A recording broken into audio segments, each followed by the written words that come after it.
ব্যবসার জগতে ডিপ্রিসিয়েশন বা অবচয় শব্দটা শুনলেই কেমন কঠিন মনে হয় তাই না? কিন্তু আসলে এটা খুবই সাধারণ একটা ব্যাপার। এটা শুধু হিসাবের খাতার একটা শব্দ না, বরং একটা বাস্তব সত্যি। সময়ের সাথে সাথে তো সবকিছুই পুরনো হয়, ক্ষয় হয়। তো চলুন আজ আমরা এই ব্যাপারটা একটু ভেঙে দেখি যে এই ক্ষয়কে ব্যবসাগুলো কিভাবে তাদের হিসাবের মধ্যে নিয়ে আসে। একবার ভাবুন তো, ধরুন একটা একদম নতুন গাড়ির শোরুম থেকে বের করা হলো। 1 বছর পর সেটার দাম কি একই থাকবে? একদমই না, তাই না? এই যে খুব সাধারণ একটা প্রশ্ন, ঠিক এখান থেকেই আমাদের আজকের আলোচনাটা শুরু হচ্ছে। এই যে দামটা কমে গেল, অ্যাকাউন্টিংয়ের ভাষায় একেই বলে ডিপ্রিসিয়েশন বা অবচয়। তাহলে এই অবচয় জিনিসটা আসলে কি? খুব সহজ করে বললে এটা হলো একটা অ্যাসেট বা সম্পত্তির মোট খরচকে সেটার পুরো লাইফ টাইমের উপর ধাপে ধাপে ভাগ করে দেওয়া। মানে পুরো খরচটা একবারে না দেখিয়ে প্রতি বছর একটু একটু করে দেখানো। এখন এই মূল্য কমার কারণ অনেক কিছু হতে পারে, যেমন ধরুন জিনিসটা ব্যবহার করতে করতে ক্ষয়ে যাচ্ছে বা সময় পার হওয়ার সাথে সাথে এমনিতেই পুরনো হয়ে যাচ্ছে। আবার এমনও হতে পারে নতুন টেকনোলজি এসে পুরনোটা অচল হয়ে গেল। তো এই অবচয় কিন্তু শুধু আরে জিনিসটার দাম কমে যাচ্ছে এমন একটা সাধারণ পর্যবেক্ষণ নয়। এটা আসলে অ্যাকাউন্টিংয়ের একটা খুবই গুরুত্বপূর্ণ নিয়ম। কিন্তু প্রশ্ন হলো কেন? কেন ব্যবসাগুলোর জন্য এই হিসাব রাখাটা এতটা জরুরি? চলুন এর পেছনের কারণটা একটু জেনে নেওয়া যাক।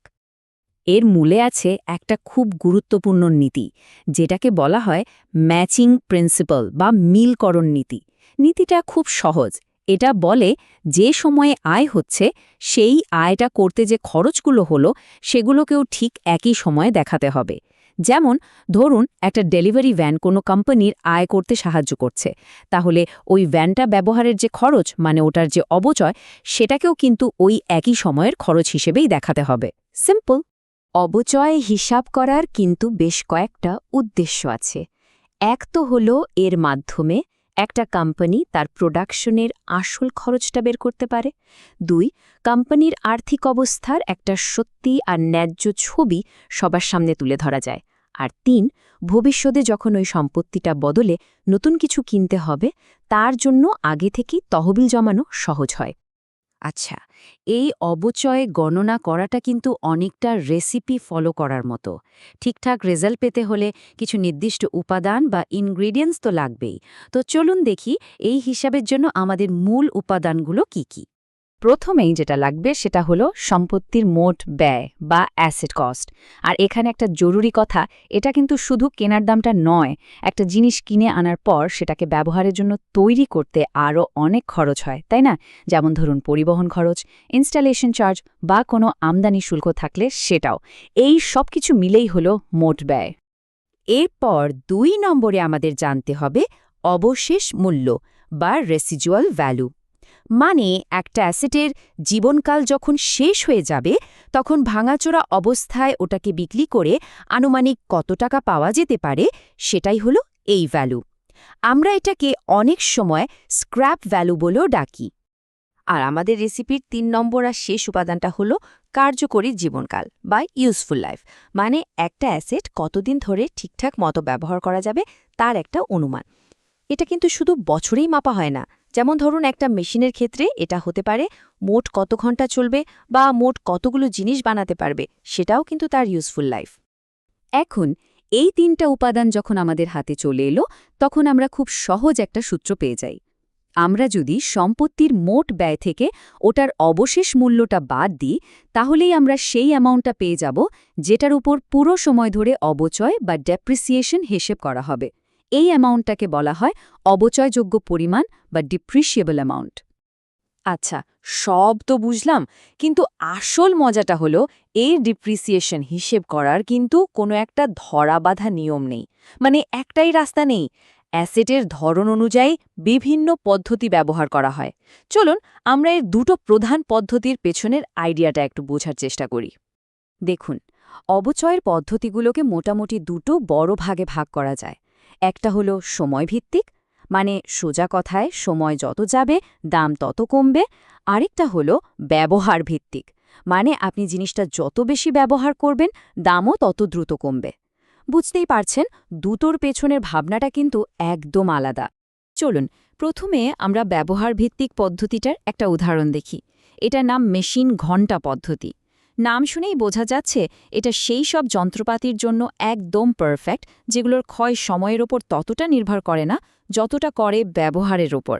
একটা বড় ফ্যাক্টরির কথা ভাবুন, সেখানে একটা মেশিন কত বছর ধরে আছে তার চেয়েও জরুরি হলো ওটা মোট কত ঘন্টা চলেছে, তাই না? এটার হিসাবটাও কিন্তু খুবই লজিক্যাল। প্রথমে প্রতি ঘন্টায় অবচয়ের হারটা বের করে নেওয়া হয়। কিভাবে? মোট যে অবচয়যোগ্য পরিমাণটা আছে সেটাকে মেশিনের মোট আনুমানিক কার্যকরী ঘন্টা দিয়ে ভাগ করে দিলেই হলো। ব্যাস, একবারই প্রতি ঘন্টার রেটটা পেয়ে গেলে এরপর কোনো নির্দিষ্ট বছরে মেশিনটা যত ঘন্টা চলেছে সেই সংখ্যা দিয়ে গুণ করে দিলেই ওই বছরের ডেপ্রিসিয়েশনের হিসাবটা বেরিয়ে আসে। এই চারটার দিকে একবার তাকানো যাক। এটা কিন্তু ব্যবহারের সাথে অবচয় সম্পর্কটা খুব পরিষ্কারভাবে দেখিয়ে দিচ্ছে। দেখুন, প্রথম ৩ বছর যখন মেশিনটা খুব বেশি চলেছে, মানে বছরে ৩,০০০ ঘন্টা করে, তখন বার্ষিক ডিপ্রিসিয়েশনও কিন্তু বেশি ছিল, ৩.৫ লাখ টাকা। আবার শেষের দিকে যখন ব্যবহারটা কমে এলো, তখন দেখুন ডিপ্রিসিয়েশনও আনুপাতিকভাবে কমে গিয়ে ২,১০,০০০ টাকায় নেমে এসেছে। এটা কিন্তু ব্যবহারের একটা খুবই বাস্তবসম্মত চিত্র তুলে ধরে। ব্যবহারভিত্তিক পদ্ধতির পর এবার চলুন সময়ভিত্তিক পদ্ধতির দিকে যাই। আর এর মধ্যে সবচেয়ে পরিচিত আর সবচেয়ে সহজ যে পদ্ধতিটা, সেটার নাম হলো সরল রৈখিক পদ্ধতি বা স্ট্রেট লাইন মেথড। এটা হলো সবচেয়ে সোজাসাপটা আর প্রেডিক্টেবল একটা উপায়। এই পদ্ধতিতে ব্যাপারটা খুবই সহজ। প্রতি বছর একটা ফিক্সড মানে সমান পরিমাণ টাকা ডেপ্রিসিয়েশন হিসেবে দেখানো হয়, অনেকটা ফিক্সড ইনস্টলমেন্টের মতো। হিসাবটা একদম সোজা। মোট অবচয়যোগ্য যে পরিমাণটা আছে সেটাকে অ্যাসেটার মোট জীবনকালের বছর সংখ্যা দিয়ে ভাগ করে দিলেই প্রতি বছরের ডেপ্রিসিয়েশনের পরিমাণটা বেরিয়ে আসে। এই টেবিলটা একটু দেখা যাক। এখানে ধরুন একটা মেশিনের দাম ১,২৫,০০০ টাকা। সেটার অবশেষ মূল্য ধরা হয়েছে ২৫,০০০ আর জীবনকাল ৫ বছর। তাহলে প্রতি বছর অবচয় কত হচ্ছে? ঠিক ধরেছেন, ২০,০০০ টাকা। খেয়াল করে দেখুন, প্রতিটা বছর কিন্তু অবচয়ের পরিমাণ একই থাকছে, একদম ফিক্সড, আর সম্পত্তির মূল্য সমান তালে কমছে। এই জন্যই এটা খুব অনুমানযোগ্য একটা পদ্ধতি।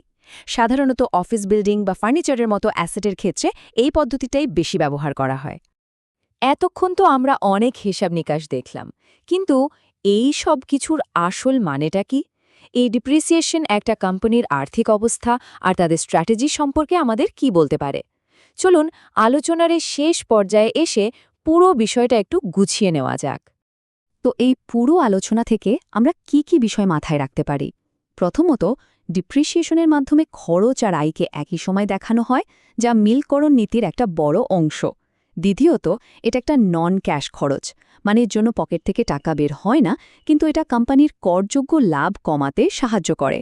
আর সবশেষে, কোন পদ্ধতি বেছে নেওয়া হবে তা নির্ভর করে অ্যাসেটটা কিভাবে ব্যবহার হচ্ছে তার ওপর। স্ট্রেট লাইন পদ্ধতিটা সহজ আর প্রেডিক্টেবল, আর ব্যবহারভিত্তিক পদ্ধতিগুলো ব্যবহারের একটা অনেক বেশি রিয়েলিস্টিক চিত্র দেয়।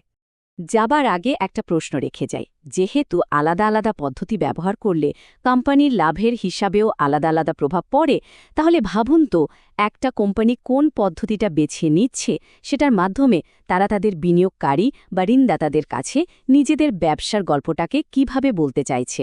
এই বিষয়টা নিয়ে একটু ভাবলে কিন্তু ডেপ্রিসিয়েশনের কৌশলগত গুরুত্বটা আরও পরিষ্কার হয়ে উঠবে।